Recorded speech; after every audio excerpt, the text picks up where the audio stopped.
And చాలా మంది నానికి మాస్ సెట్ అవ్వదు అంటారు కానీ నాని మాస్ సినిమా చేసిన ప్రతిసారి రికార్డు పెట్టాడు. సోషల్ మీడియాలో 10-15 అకౌంట్లు క్రియేట్ చేసుకొని మీకు హిట్ 1 అంత బాగా నచ్చుంటే రిలీజ్ అయినప్పుడు థియేటర్కి వెళ్ళాల్సింది. మరి థియేటర్కి వెళ్ళి దానికి ఒక 50 crore 100 crore బ్రాసర్ ఇవ్వాల్సింది. Hello welcome to movies for max series our discussion video on Nani's hit 3. మొన్న రిలీజ్ రోజు మార్నింగ్ 8 AM కి ఇంటి పక్కనే ఉన్న కోనార్క్ థియేటర్ లో సినిమా చూశాను.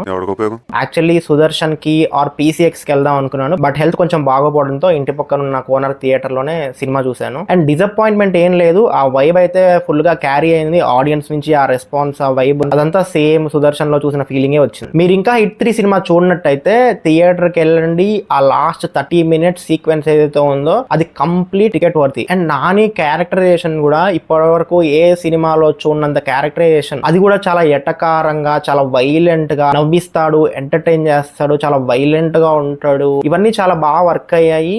సో ఆబ్వియస్లీ థియేటర్ లో ఎక్స్పీరియన్స్ చేయాల్సిన సినిమానే. అండ్ నేనేం వేరే లెవెల్ సినిమారా బాబు అని చెప్పట్లేదు, but it's definitely watchable in theatres. So ఈ సినిమాలో లైక్స్ ఏంటి, డిస్లైక్స్ ఏంటి, అవి ఎందుకు వర్క్ అవ్వలేదు అని ఇన్ డీటెయిల్డ్ గా మాట్లాడుకునే ముందు మీరు మన ఛానల్లోకి వెళ్ళండి, అక్కడ వీడియోస్ చూడడానికి ట్రై చేయండి. ఆ వీడియోస్ నచ్చితే ఖచ్చితంగా సబ్స్క్రైబ్ చేసుకోండి. ఒకవేళ నచ్చకపోతే సబ్స్క్రైబ్ చేసుకోకపోయినా పర్లేదు, ఫ్యూచర్ లో ఎప్పుడైనా ఇంకొక వీడియోతో మిమ్మల్ని ఇంప్రెస్ చేసి మీరు మా ఛానల్ ని ఖచ్చితంగా సబ్స్క్రైబ్ చేసుకునేలా చేస్తా అనే నమ్మకం అయితే నాకుంది. అండ్ ఈ వీడియో అంతా అయిపోయాక ఒకవేళ ఈ వీడియో మీకు నచ్చినట్టయితే ప్లీజ్ టు సబ్స్క్రైబ్. ఇది డిస్కషన్ వీడియో కాబట్టి ఎవరైతే సినిమా చూడలేదు వీడియోని ఇక్కడితో ఆపేసి మిగతా సెగ్మెంట్ అంతా స్కిప్ చేయొచ్చు. ఎవరైతే సినిమా చూసారో ఇక్కడ నుంచి కంటిన్యూ చేయండి. ఫస్ట్ ఆఫ్ ఆల్ లైక్స్ విషయానికి వస్తే నానీస్ క్యారెక్టరైజేషన్ సినిమా అంతా ఎంటర్టైన్ చేస్తూనే ఉన్నాడు. వర్డ్స్ యూస్ చేస్తాడు, అవి చాలా నవ్వించే సిచ్యువేషన్స్ లో వస్తాయి. అంటే సినిమాలో కామెడీ సెగ్మెంట్ లేకపోయినా కూడా తను బూతులు మాట్లాడిన ప్రతిసారి థియేటర్ అంతా నవ్వారు. అలాంటి సిచ్యువేషన్స్ లో బూతులు మాట్లాడతాడు. అండ్ బూతులు మాట్లాడిన ప్రతిసారే కాదు, బూతులు ఆపుకున్న ప్రతిసారి కూడా థియేటర్ అంతా నవ్వారు. సేమ్ అవి కూడా అలాంటి సిచ్యువేషన్స్ లోనే వస్తాయి. తనది మోస్ట్ అగ్రెసివ్ కాప్ రోల్ కాబట్టి ఈజీగా కోపం రావడం, ఈజీగా బూతులు మాట్లాడడం అండ్ చాలా వైలెంట్ గా బిహేవ్ చేయడం ఇవన్నీ కామన్. కానీ నాని మాత్రం ఎంత ఈజ్ తో ఈ రోల్ ని పుల్ ఆఫ్ చేశాడంటే సినిమాకి వెళ్లే ముందు నాకు చిన్న భయం ఉండింది. వి మూవీలో కూడా నాని ఇలాంటి ఒక వైలెంట్ కాప్ రోలే చేశాడు. అక్కడ కొంచెం సెట్ అవ్వలేదేమో అన్న ఫీలింగ్ వచ్చింది. అండ్ కొంతమంది ఇప్పటికీ కూడా దాన్ని ట్రోల్ చేస్తా ఉంటారు. బట్ ఈ సినిమా చూసిన తర్వాత ఎంత ఈజ్ తో పుల్ ఆఫ్ చేశాడు అంటే నాకు ఇంకా ఒక విషయం అర్థం కావట్లేదు. శ్యామ్ సింగ్ రాయ్, అంటే సుందరానికి, దసరా, హాయ్ నానా, సరిపోదా శనివారం అండ్ ఇప్పుడు హిట్ 3 6 సినిమాలు కూడా డిఫరెంట్ క్యారెక్టరైజేషన్స్ ఉన్న సినిమాలు. ప్రతి క్యారెక్టర్ కి ఒక యూనిక్నెస్ ఉంటుంది. ఇలా డిఫరెంట్ క్యారెక్టర్స్ వెంటనే చేయడం వల్ల ప్రీవియస్ మూవీలో ఉన్న క్యారెక్టర్ ట్రైట్ ఏదైతే ఉందో అది ఈ మూవీలో అక్కడక్కడ కనిపించే ఛాన్స్ ఉంటుంది. నాని విషయంలో అది జరగట్లేదు. ఇన్ని రోల్స్, ఇన్ని క్యారెక్టరైజేషన్స్ ఉన్న రోల్స్ చేస్తున్నా కూడా చాలా ఈజ్ తో పుల్ ఆఫ్ చేస్తున్నాడు. That's why he's called as an natural star. And V మూవీతో వచ్చిన ట్రోల్స్ ఏవైతే ఉన్నాయో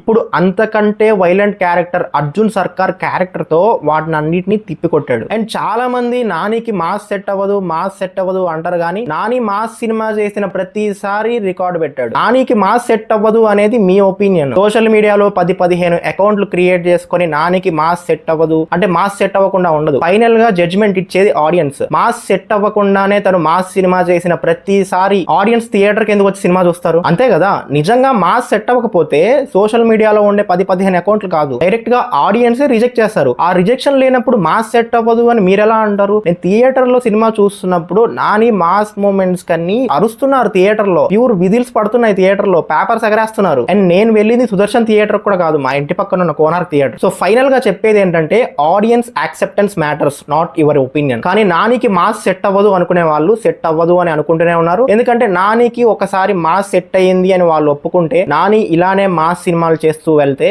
ఏం జరుగుతుందో అది అందరికీ తెలుసు. వాళ్ళు అందుకే నానికి మాస్ సెట్ అవ్వదు అని ఒక భ్రమలో ఉంటారు. వాళ్ళని అలానే ఒక భ్రమలో ఉండనిద్దాం. అండ్ నెక్స్ట్ పాయింట్ విషయానికి వస్తే ఈ మూవీ కోర్ కాన్సెప్ట్ ఏదైతే ఉందో అది హిట్ 1 and 2 కంటే బెటర్ గా ఉంది. మళ్ళీ మిస్అండర్స్టాండ్ చేసుకోకండి, నేను కోర్ కాన్సెప్ట్ గురించి మాట్లాడుతున్నాను, ఓవరాల్ మూవీ గురించి మాట్లాడట్లేదు. ఓవరాల్ మూవీ గురించి ఫైనల్ గా మాట్లాడతాను, బట్ ఇక్కడ కోర్ కాన్సెప్ట్ ఏదైతే ఇక్కడ CTK అనే కాన్సెప్ట్ ఉందో దాని గురించి మాత్రమే మాట్లాడుతున్నాను. It's obviously better than hit 1 and hit 2. ఆ కోర్ కాన్సెప్ట్ ని కొంతమంది ఇంటెలెక్చువల్స్ అన్రియలిస్టిక్ గా ఉంది, ఓవర్లీ సినిమాటిక్ గా ఉంది అని ట్రోల్ చేస్తున్నారు. వాళ్ళు నేను ఒక్కటే అడుగుతాను, మీరెప్పుడు మన వాట్సాప్ లో వచ్చే, సోషల్ మీడియాలో వచ్చే ఆ గొంతును కోసేసి చర్మాన్ని పీకేసి ఇలాంటి వీడియోస్ ని మీరు ఎప్పుడు చూడలేదా? అవన్నీ ఎక్కడ జరుగుతున్నాయి, ఎందుకు జరుగుతున్నాయి అని మీకు తెలుసా? అవి ఎక్కడి నుంచి వస్తున్నాయి అన్న ఐడియా ఉందా? మనకు అవి ఏం తెలియవు. జస్ట్ అది ఒకసారి సోషల్ మీడియాలో వస్తుంది, దాన్ని సైబర్ టీం వాళ్ళు డిలీట్ చేయిస్తారు, అక్కడ వరకే క్లోజ్. క్లోజ్. అలాంటి ఒక కాన్సెప్ట్ కి ఈ సిటీకే అనే ఐడియా యాడ్ చేశారు. సో ఈ సిటీకే అనేది ఏదైతే ఉందో అది ఒక సినిమాటిక్ థియరీయే, కానీ పైన నేను చెప్పిన రీజన్స్ వల్ల అది నమ్మొచ్చు. అండ్ శైలేష్ కొలను ఫారెన్సిక్ బ్యాక్ డ్రాప్ నుంచి వచ్చాడు కాబట్టి ఈ సినిమాలో చిన్న చిన్న డీటెయిల్స్ చాలా బాగా యాడ్ చేశాడు. లైక్ హార్మోనల్ ఆర్గాన్స్ గురించి, ఈ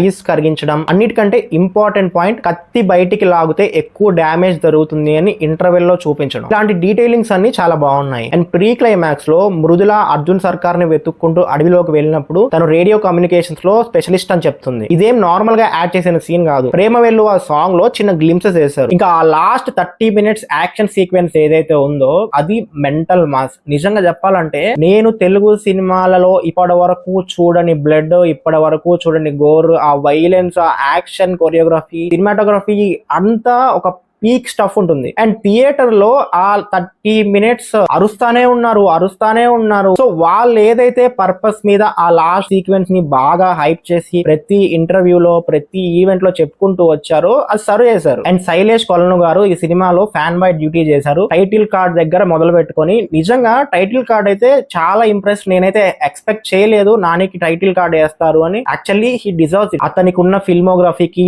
ఇప్పుడు అతను చేస్తున్న సినిమాలకి, అండ్ అతను ఇండస్ట్రీకి కాంట్రిబ్యూట్ చేస్తున్న దానికి he actually deserves it. And Shailesh కొలను డిడ్ ఇట్. ఆ టైటిల్ కార్డ్ తోనే శైలేష్ కొలను గారు ఓకే మీకు ఒక ఫ్యాన్ బాయ్ మూమెంట్స్ గట్టిగా ఉండబోతున్నాయని ఒక హింట్ ఇచ్చారు. అండ్ చాలా హ్యాపీ విషయం ఏంటంటే టైటిల్ కార్డ్ చాలా మంది తలపతి విజయ్ గారికి పడ్డ టైటిల్ కార్డ్ చూసి మన తెలుగు హీరోలు కాపీ కొట్టడం చూసాం. బట్ ఇక్కడ శైలేష్ గారు ఆ మిస్టేక్ చేయకుండా ఒక డిజైన్ చేయించి దానికి మంచి రెస్పాన్స్ వచ్చేలా చేశారు. అండ్ మిగతా ఫ్యాన్ బాయ్ మూమెంట్స్ అన్ని ఆ క్లైమాక్స్ సీక్వెన్స్ లో వస్తాయి. మనోడు ఆ బ్లేజర్ వేసుకొని బయటికి రాగానే విలన్ క్లాస్ అంటాడు, అక్కడే ఈ డైలాగ్ వస్తుంది. అండ్ ఫైట్ మధ్యలో ఒక 3 seconds అర్జున్ సర్కార్ ఆ వైట్ బ్లేజర్ నుండి పోలీస్ ట్రాన్సిషన్ ఉంటుంది. అది మామూలు ట్రాన్సిషన్ కాదు, థియేటర్ అంతా దద్దరిల్లింది. అండ్ సేమ్ రెస్పాన్స్ ఆ వాల్ పెయింటింగ్ పోస్ట్ వచ్చింది. అండ్ అన్నిటికంటే most important fan boy moment, ఆ పాపని కాపాడి ఆ డోర్స్ క్లోజ్ అయిపోయిన తర్వాత మన అర్జున్ సర్కార్ ఆ విలన్ కి అండ్ ఆ సైకోపాత్స్ కి దొరికేస్తాడు. మనోటు నీల్ డౌన్ చేసి ఆ మొహం అంతా బ్లడ్, బాడీ అంతా బ్లడ్ తో ఆ డోర్ వైపు చూసి మొహం మీద చిన్న చిరునవ్వుతో మీసం ఇలా తిప్పుతాడు. ఎగ్జాక్ట్లీ ఎట్ దట్ మూమెంట్ నాకు విక్రమార్కుడు సినిమా గుర్తొచ్చింది. చావు నా ఎదురుగా ఉన్నప్పుడు నా మొహం మీద బెరుకుండకూడదు, నా మొహం మీద నవ్వు ఉండాలి, నా చెయ్యి నా మీసం మీద ఉండాలి అంటాడు కదా. సేమ్ ఎగ్జాక్ట్లీ విక్రమార్కుడులో ఒక బాబుని కాపాడిన తర్వాత వచ్చే సీన్ అది. అండ్ సేమ్ ఇక్కడ కూడా ఒక పాపని కాపాడిన తర్వాత వచ్చే సీన్. మీలో ఎంతమంది అబ్జర్వ్ చేశారో తెలియదు, బట్ ఒకవేళ మళ్ళీ సినిమాకి వెళ్తే ఒకసారి అబ్జర్వ్ చేయండి. ఇలా చాలా ఫ్యాన్ బాయ్ మూమెంట్స్ ఉన్నాయి అండ్ అన్ని వర్క్ అయ్యాయి. ఒక్కటి కూడా ఫోర్స్డ్ గా పెట్టినట్టు అనిపించలేదు. అండ్ ఆ ఫైనల్ ఫ్యాన్ బాయ్ మూమెంట్ అయిపోయాక మన శేష్ కెమియా ఉంటుంది. థియేటర్ అంతా దద్దరిల్లింది. అక్కడ నుంచి సినిమా ఇంకొక లెవెల్ కి వెళ్తుంది. అండ్ చాలా మంది విశ్వక్సేన్ ఎందుకు లేడు, విక్రమ్ చాలా మంచి క్యారెక్టరైజేషన్ కదా, తన్ను కూడా తీసుకొస్తే మేము సాటిస్ఫై అయ్యే వాళ్ళం, థియేటర్ అంతా షేక్ అయ్యేది అని ట్వీట్లు చేస్తున్నారు, కామెంట్స్ పెడుతున్నారు. కానీ ఒక్కటే క్వశ్చన్, అసలు విశ్వక్సేన్ అర్జున్ సర్కార్ ని కాపాడడానికి ఎందుకు వస్తాడు? మీరే ఆలోచించండి. అదొక చిన్న లాజిక్. కేడీ కంటే ఆల్రెడీ అర్జున్ సర్కార్ పరిచయం ఉంది కాబట్టి ఆ ఫైనల్ ఎమోషనల్ మూమెంట్ లో కాపాడడానికి వచ్చాడు అనుకోవచ్చు. బట్ విక్రమ్ ఎందుకు రావాలి? శైలేష్ కొలను ఇక్కడ లాజికల్ గానే వెళ్ళారు. ఒకవేళ పెట్టుంటే గట్టిగా అరుపులు వచ్చేవి, చాలా బాగా రెస్పాన్స్ వచ్చేదేమో. కానీ ఆ రెస్పాన్స్ అన్నిటికంటే ముందు తనకంటూ ఒక లాజికల్ సీన్ రాసుకోవాలి, అంటే ఎందుకు వచ్చాడు అని. మళ్ళీ దానికి ఒక 5-10 minutes బ్యాక్ డ్రాప్ పెట్టి ఇదంతా ఎందుకు అనుకున్నాడేమో, దాని వల్ల లేడు అంతే. అండ్ ఈ యాక్షన్ సీక్వెన్స్ అంతా అయిపోయాక కార్తీ గారి కేమియాతో హిట్ 4 కి ఒక చిన్న సీన్ అయితే పెట్టారు. అక్కడ మనోడు ఎంట్రీ సీనే సిఎస్కే మీద 20,000 పెట్టేస్తాడు. అండ్ తను ఎంటర్ అయ్యేటప్పుడు ఆ రైట్ సైడ్ వాల్ మీద డేంజర్ డోంట్ ఎంట్రీ అని రాసి ఉంటుంది. మీరు గమనించారో లేదో. హిట్ 4 లో తన క్యారెక్టరైజేషన్ ఎలా ఉండబోతుంది అని మనం ఎక్స్పెక్టేషన్స్ అయితే పెట్టుకోవచ్చు. అండ్ నాకైతే హిట్ 4 ఒక ఫన్నీ సార్కాస్టిక్ కాప్ ఒక కేస్ డీల్ చేస్తే ఎలా ఉంటుంది అని చూడాలని ఉంది. హోప్ శైలేష్ కొలను గారు అదే డెలివర్ చేస్తారు అనుకుందాం. అండ్ చెప్పడం మర్చిపోయా, డైలాగ్స్ అయితే చాలా బాగా వర్క్ అయ్యాయి. అర్జున్ సర్కార్ మాట్లాడిన ప్రతి వన్ లైనర్ కి థియేటర్ లో విజిల్స్ పడ్డాయి, గట్టిగా అరుపులు వచ్చాయి. అండ్ కొన్ని డైలాగ్స్ లైక్ హిందూ పోలీస్, ముస్లిం పోలీస్ అని కాదు, పోలీస్ అంతే, ఆంధ్రోని తెలంగాణ, తెలంగాణలోని ఆంధ్ర అంటే ఒప్పుకుంటా గానీ మద్రాసి అంటే మాత్రం ఊరుకోను, ఇలాంటి డైలాగ్స్ అన్ని చాలా బాగా బాగా వర్కౌట్ అయ్యాయి. ఇవన్నీ నాకు నచ్చిన విషయాలు. ఇప్పుడు ఏం నచ్చలేదో మాట్లాడుకుందాం. ఇన్వెస్టిగేషన్ సీన్స్ లో రైటింగ్ చాలా ఈజీగా ఉంటుంది. అంటే మన అర్జున్ సర్కార్ కి క్లూస్ అన్ని చాలా ఈజీగా దొరికిపోతాయి. ప్రతి కేస్ ని చాలా ఈజీగా సాల్వ్ చేసుకుంటూ వెళ్తాడు. ఒక్కటంటే ఒక్క సిచ్యువేషన్ లో కూడా అర్జున్ సర్కార్ కి డెడ్ ఎండ్ వచ్చేసి నెక్స్ట్ క్లూ ఏం దొరకట్లేదు, ఇప్పుడు అర్జున్ సర్కార్ ఏం చేస్తాడు అనే క్యూరియాసిటీ అయితే ఎక్కడా బిల్డ్ అవ్వలేదు. దానికి కారణం ఎగ్జిక్యూషన్ కాదు, రైటింగ్ స్టేజ్ లోనే చాలా ఈజీగా రాసుకున్నారు ఇన్వెస్టిగేషన్ సీన్స్ అన్ని. మీరు అనొచ్చు అర్జున్ సర్కార్ కి 45 years, హీఈస్ మోస్ట్ టాలెంటెడ్, తనకి చాలా ఎక్స్పీరియన్స్ ఉంది, అందుకే అంత ఫాస్ట్ గా కేసు సాల్వ్ చేస్తాడు, అందుకే అతనికి క్లూస్ అన్ని చాలా ఈజీగా దొరుకుతాయని. ఎంత ఎక్స్పీరియన్స్డ్ అయినా తనకి తెలియని మ్యాటర్ ఏదో ఒకటి ఉంటుంది. అండ్ అది రాసుకుంటే బెటర్. మనకి క్యూరియాసిటీ రైజ్ చేయడం ఇంపార్టెంట్. ఒకవేళ ఈ ఇన్వెస్టిగేషన్ సీన్స్ చాలా బాగా రాసుకొని ఉంటే సినిమా చాలా గ్రిప్పింగ్ గా ఉండేది, ఇంకా బెటర్ ఎక్స్పీరియన్స్ తో బయటకు వచ్చేవాళ్ళు. అండ్ సెకండ్ హాఫ్ లో మనోడు ఎప్పుడైతే ఆ బంగ్లాలోకి ఎంటర్ అవుతాడో అక్కడి నుంచి and climax action sequence start అయ్యే వరకు కూడా సినిమాలో ఆ ఇంటెన్సిటీ మిస్ అయిపోయింది. పేసింగ్ చాలా స్లో ఉంటుంది. దానికి రీజన్ మళ్ళీ ఈజీ రైటింగ్. ఎక్కడా కూడా మన అర్జున్ సర్కార్ 150 మంది సైకోపాత్స్ మధ్యలో ఉన్నాడు, దొరికితే చంపేస్తారు అనే భయం ఉండదు. అండ్ మనోడు మెసేజ్ పంపడం కూడా చాలా ఈజీగా పంపేస్తాడు. అన్ని అర్జున్ సర్కార్ కి చాలా ఈజీగా అయిపోతాయి. అండ్ ఇక్కడే మోస్ట్ ఇంపార్టెంట్లీ మాట్లాడుకోవాల్సింది విలన్ క్యారెక్టరైజేషన్ కి అసలు డెప్త్ ఉండదు. అతను డార్క్ వెబ్ రన్ చేస్తున్నాడు, ఇలా సైకోపాత్స్ అందరినీ గ్యాదర్ చేస్తున్నాడు అంటే అతను ఎంత జాగ్రత్త తీసుకోవాలి. వచ్చే ప్రతి పార్టిసిపేట్ ని, ప్రతి సైకోపాత్ ని 2-3 సార్లు బ్యాక్గ్రౌండ్ చెక్ చేసి కదా తీసుకోవాలి. అలాంటిది అంత సింపుల్ గా ఒక పోలీస్ ఆఫీసర్ అలాంటి సైకోపాత్ మధ్యలోకి ఎంటర్ అవడం, అది కూడా చాలా ఈజీగా రాసేసారు అనిపించింది. అండ్ మనకి ఎక్కడ